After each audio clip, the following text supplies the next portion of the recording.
What is the goriest thing you have seen in real life? When I was a kid, a girl jumped from the top of a building. She happened to land a few meters away from me, so I saw the whole thing. The worst part wasn't the blood, twisted limbs or matter on the floor. It was the sound. I still remember it to this day. Since the impact didn't kill her immediately, she was sort of wheezing for a little while. Still gives me nightmares some nights. My friend's head got ran over by a semi-truck. I saw the brains spilled out on the road. Unfortunately, I was taking pictures of an abandoned factory for a high school project, and I found a dog that was completely gutted and wrapped in duct tape. I literally just stood there in shock for a few minutes while trying to process what I was seeing. I told my mother what I saw, and she said it was probably a warning to someone, and that I shouldn't go back. And I never did. I once saw a woman on a motorcycle get run over by a Disney bus. I have seen numerous bodies after being hit by trains. I watched somebody get decapitated. They were speeding and doing a wheelie on a motorcycle and went head first into the trailer of a turning truck. Bike and body kept going forward. It was a high-set trailer. Head went upwards and backwards. Lots of blood. I called my boss to let him know what I'd witnessed. Someone else was calling the cops. He responded by telling me the best thing to do was to shake it off and focus on work. In the town I used to live in, someone got hit by a train and I saw severed body parts laying on the tracks and in the road. An infected mesh implant from the time of the Vietnam War comes to mind. A patient came in complaining of mild neurosymptoms and the surgeon did a craniotomy.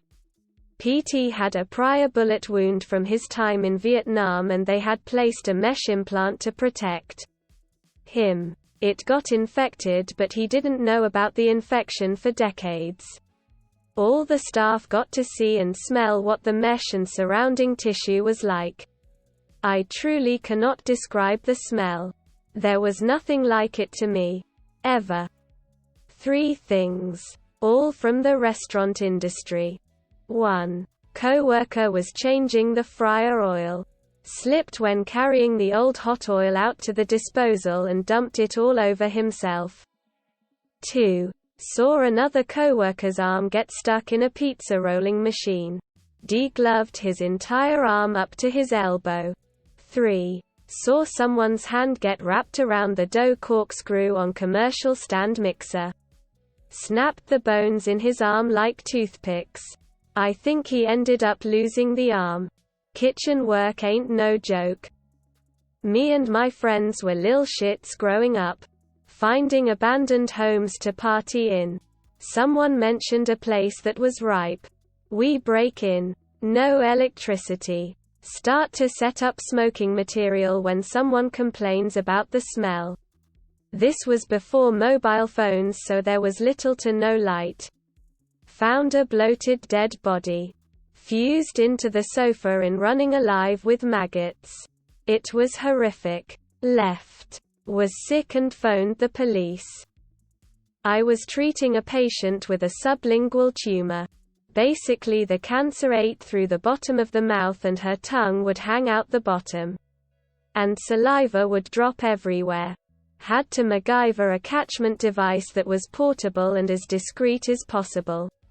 Either that or watching another patient rip open her own abdominal stitches with her bare hands and proceeded to shove her arm a little over mid-forearm deep. I'm a medical malpractice attorney, so I've seen some shit. Fasciotomy cases are wicked.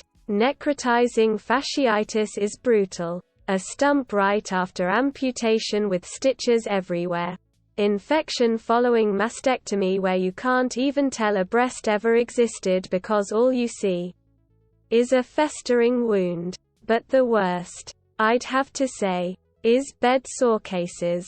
Especially because so often it is elderly people that have them. So necrotic. Black. Oozing. Giant holes in Grandma and Grandpa's genital areas. It's always pure gore. I watched a dude hang himself off a bridge. The cable force caused his head to pop off, and the body basically pancaked when it hit the water. We then proceeded to spend the next 5 hours alongside the sheriff's department searching for any form of remains. When I got cut on new play equipment on the opening day of a park, the edge of a spinning thing wasn't sanded down and it cut me to the bone on my leg. Seeing my own fat pour out was scary. 32 stitches. While deployed to Iraq, I saw a truck full of Iraqi police get obliterated by a VBIED. Nearest we could tell there was 23 people on the truck. This was after collecting all of the extra body parts that couldn't be attributed to whole people. It was a *ucking mess. Seeing a person hit by a truck and flying through the air. As a child, I saw a kid attempt to climb up a water slide as a little girl slid down. The kid's knee hit her mouth and she lost most of her teeth. I was young myself, but the bloody water coming down the slide. The girl's cries, and the following hour me and my friends spent looking for her teeth in the splash pool is still very clear in my mind. Later I was told the majority of her teeth were fitted back into her mouth by a local dentist, but I was skeptical and thought this might be a white lie to make me feel better. If any dentists are able to confirm if this is possible, that would be appreciated. I found my dad dead. He'd probably been like that for about 3 days. Either heart attack or stroke. They didn't do an autopsy. It wasn't that bad. Smelled a little. My mom shot herself in the head about 20 feet from me. I had my back turned so I didn't see all of it. I got little glimpses as I called 911, and then once the police showed up to deal with it, there was matter left on the porch from where they carried her out. I'm really not sure if it was someone's puke or brain matter. Dead and dying people in a field in Iraq after a battle. The ones that were still alive were crying and bandaged up by the side of the road. The doc was bandaging up as many as he could. I still can hear their sobs. A pug that got ran over. The eyes were popping out and the middle of the body that got ran over was so flat with a lot of blood around.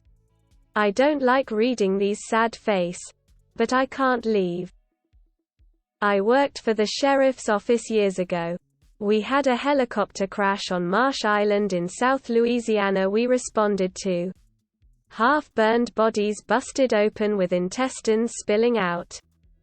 Fairly big dog running alongside the retaining sound barrier wall on the freeway at about 8 p.m.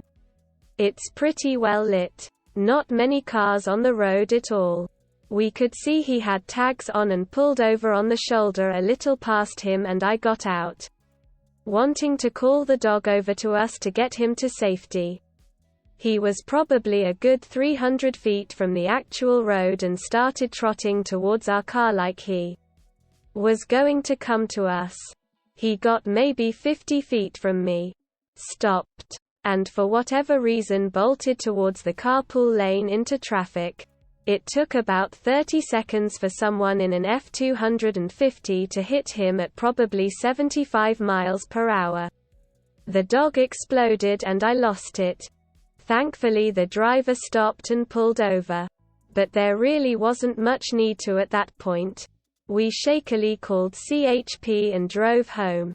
Hugged my dog extra hard when we got in.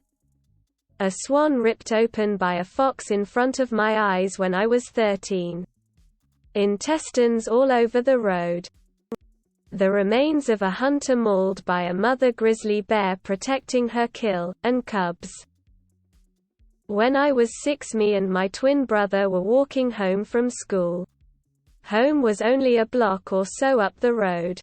While we walked, I was up on the grass and he was on the sidewalk relatively close to the road. A drunk driver came by and hit him. I'll never forget what the body looked like.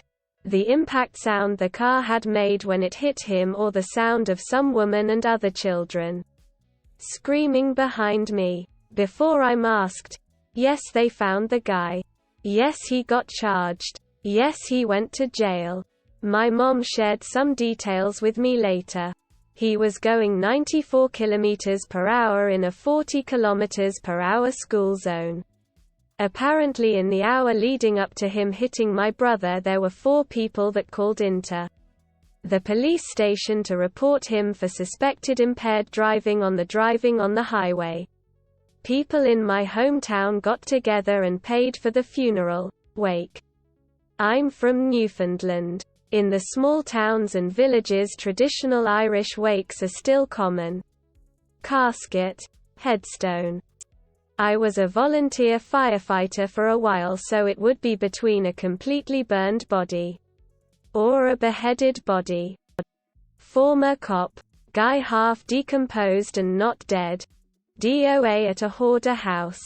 Summertime. Not noticed for weeks. His face was melted off down to the bones. High school rugby game. Winter in Scotland. Cold. 5 degrees Celsius, 41 degrees Fahrenheit. And wet. Play stops suddenly. One by one everyone turns to look at the same guy. Ball bag ripped open. Testicle hanging down almost to the knee. Covered in mud. Must have got raked. Metal studs dragged over him. In a ruck or similar. Nightmares to this day. Did 4 tours to Iraq, seen bodies burnt to a crisp, smashed, and inside out. One of the only good people in my life at the time getting their head blown off less than 5 feet from me. Watching a dog get ran over and cut in half was pretty bad. 2. My uncle. I saw him in the hospital after he got into a motorcycle car crash because another driver was drunk.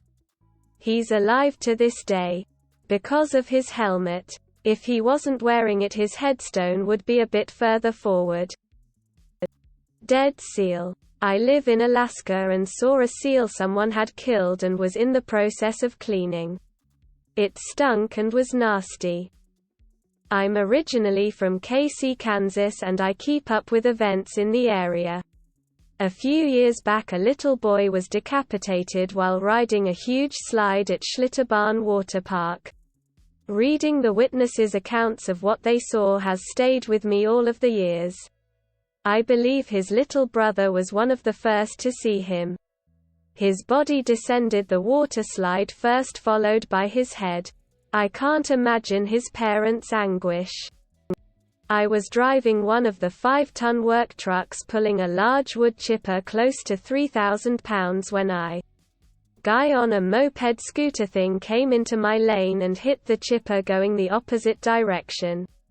He hit the chipper so hard it blew open a diamond plate aluminum box on the side and unbeaded the tire from the rim. He didn't die instantly. His shoes blew off, his helmet blew off. I have never seen and hopefully never will again see a person that mangled. This was just 7 days after my son was born. At home in just a week I saw a life come into this world. And one go out. I was given a little like lunch cooler by an emergency room surgeon and told to go retrieve my cousin's severed thumb from the chop saw he cut it off with. So I did. Yes, I put it in the correct packaging scent. Put it in that cooler.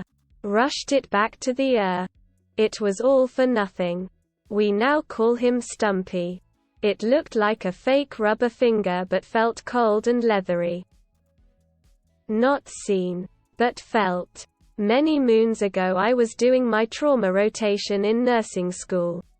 One of the big local businesses was a crane factory.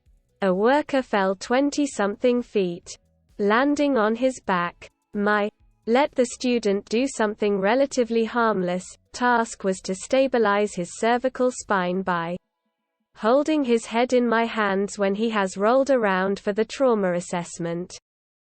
As I was cradling his head, I realized it felt like a cracked, soft-boiled egg. All the little fragments of crushed skull just mushed around in my hand like pieces of eggshell in a fleshy sack of goo. 20 years on, I've seen plenty of visually disturbing gore, but that's one of the few tactile memories that actually gives me a bit of the giblies.